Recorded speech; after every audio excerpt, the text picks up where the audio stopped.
केंद्रीय गृह मंत्री अमित शाह की अध्यक्षता में कल दिल्ली की कानून व्यवस्था को लेकर एक अहम बैठक हुई, जिसमें मुख्यमंत्री रेखा गुप्ता, दिल्ली के गृह मंत्री आशीष सूद, दिल्ली पुलिस कमिश्नर और गृह मंत्रालय के वरिष्ठ अधिकारी मौजूद रहे। बैठक का मुख्य उद्देश्य दिल्ली पुलिस और नई सरकार के बीच समन्वय स्थापित करना और सुरक्षा व्यवस्था को मजबूत बनाना था।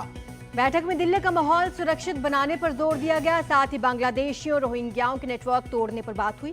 सबसे बड़ी बात अंतर्राज्यीय गैंगस्टर्स का खात्मा करने की रही।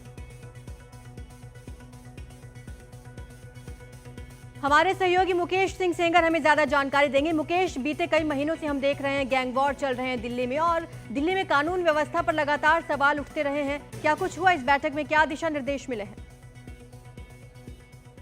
देखिए, केंद्रीय गृह मंत्री अमित शाह ने बैठक में साफ कर दिया कि दिल्ली में अब डबल इंजन की सरकार हो गई है, यानी कि केंद्र में भी बीजेपी सरकार है और दिल्ली में भी बीजेपी सरकार है। ऐसे में अब कोई बहाना ना हो काम ना करने का। और ये कहा गया मीटिंग में कि जो अंतर्राज्यीय गैंगस्टर हैं उनके खिलाफ सख्त कार्रवाई की जाए, ताकि दिल्ली में किसी भी तरह का गैंगवार ना हो। जो व्यापारी हैं उनको कोई कॉल ना आए एक्सटॉर्शन की। इसके साथ में कहा गया कि जो रोहिंग्या हैं और बांग्लादेशी हैं उनके खिलाफ सख्त एक्शन लिया जाए। उनका जो पूरा नेटवर्क है उस नेटवर्क को ध्वस्त कर दिया जाए। जो घुसपैठिए जिस तरह से दिल्ली के अंदर आ रहे हैं उनको रोका जाए, ये भी कहा गया। तीसरी बात जो कही गई वो ये कही गई कि महिलाओं और बच्चों की सुरक्षा पर खास ध्यान रखा जाए, उनको लेकर एक प्लानिंग हो। और ये कहा गया कि जो डीसीपी रैंक का अधिकारी है वो अलग अलग थानों में जाकर जो मीटिंग्स है वो करे, जो पीस कमेटी की मीटिंग है वो करे। खास तौर से जो झुग्गी झोपड़ी के इलाके हैं वहां पर जाकर महिलाओं और बच्चों की सुरक्षा का जो है वो खास ध्यान रखा जाए। तो ये तीन बड़े मुद्दे इस मीटिंग में रहे। और इसके साथ में ये भी कहा गया कि जो मानसून है वो जो मानसून का सत्र है वो आने वाला है, और ऐसे में दिल्ली में कहीं भी वाटर लॉगिंग ना हो, दिल्ली में कहीं ट्रैफिक जाम ना हो, उसको लेकर एक एक्शन प्लान जो है वो तैयार किया जाए। तो खास बात ये रही कि जो दिल्ली में जो गैंगस्टर्स हैं उनका जो पूरा नेटवर्क है वो निस्तर नाबूद करने के लिए कहा गया है। और ये कहा गया है कि दिल्ली में कहीं भी कानून व्यवस्था को लेकर कोई सवाल खड़ा न कर पाए, इसको लेकर तेजी से काम किया जाए। और जिस तरीके से मुकेश पिछली सरकार बार बार इस बात का आरोप लगाती हुई नजर आई कि दिल्ली पुलिस जो है वो केंद्र सरकार के अधीन है, लेकिन चूंकि जैसा कि आपने बताया कि दिल्ली में केंद्र और राज्य में एक ही पार्टी की सरकार है, ऐसे में दिल्ली पुलिस के तमाम आला अधिकारियों को इस बात के भी निर्देश दिए गए कि जो तमाम चुने गए प्रतिनिधि हैं उनकी तमाम जो बातें हैं उनको सुना जाए, और जिस तरीके से कानून व्यवस्था बीते कुछ महीनों में दिल्ली में विशेष तौर पर बिगड़ी है उसको वापस से ट्रैक पर लाया जाए।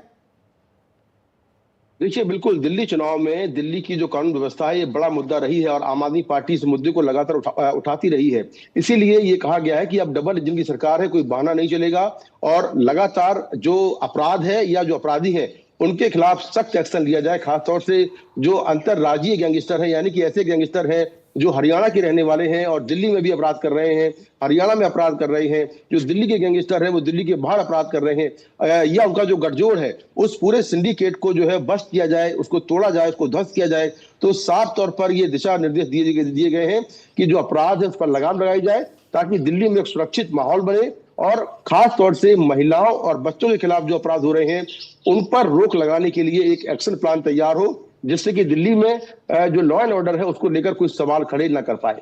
और मुकेश, साइबर सिक्योरिटी, सीसीटीवी या फिर पुलिस पेट्रोलिंग को लेकर कोई अलग फैसले लिए गए हैं इसमें?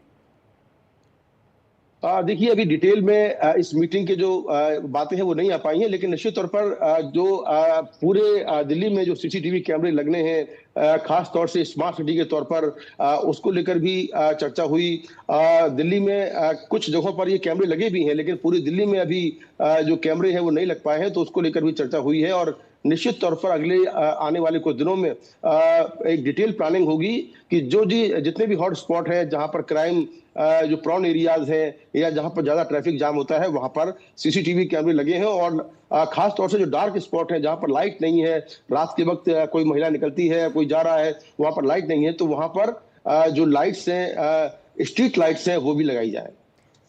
बिल्कुल, तो कहीं ना कहीं जो तमाम फैसले हैं वो उसी लिहाज से लिए जा रहे हैं कि दिल्ली में जो कानून व्यवस्था है वो पूरी तरीके से वापस ट्रैक पर लौटे।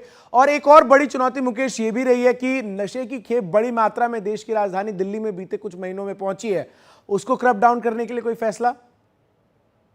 देखिए, बिल्कुल मीटिंग में कहा गया है कि दिल्ली को ड्रग्स फ्री किया जाए और ये भी कहा गया है कि अगले कुछ सालों में जो पूरा देश है उसको ड्रग्स फ्री करना है, उसके तहत कार्रवाई करनी है।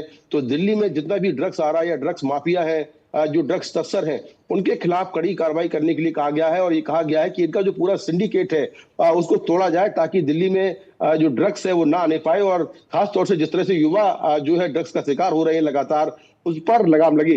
तो दिल्ली पुलिस कमिश्नर और दिल्ली पुलिस के तमाम जो आला अधिकारी थे वो मीटिंग में मौजूद थे। केंद्रीय गृह मंत्री अमित शाह ने अपना जो पूरा एजेंडा है वो मीटिंग में रखा है और ये कहा है कि जो बड़े बड़े जो बड़े चैलेंजेस हैं उनको एक प्लानिंग के तहत उन पर कार्रवाई की जाए ताकि दिल्ली में किसी भी तरह की कोई परेशानी ना हो, आम आदमी जो है वो अपने आप को सुरक्षित महसूस करे। बहुत बहुत शुक्रिया मुकेश, आपका हमारे साथ जुड़ने के लिए, तमाम जानकारी दर्शकों तक साझा करने के लिए।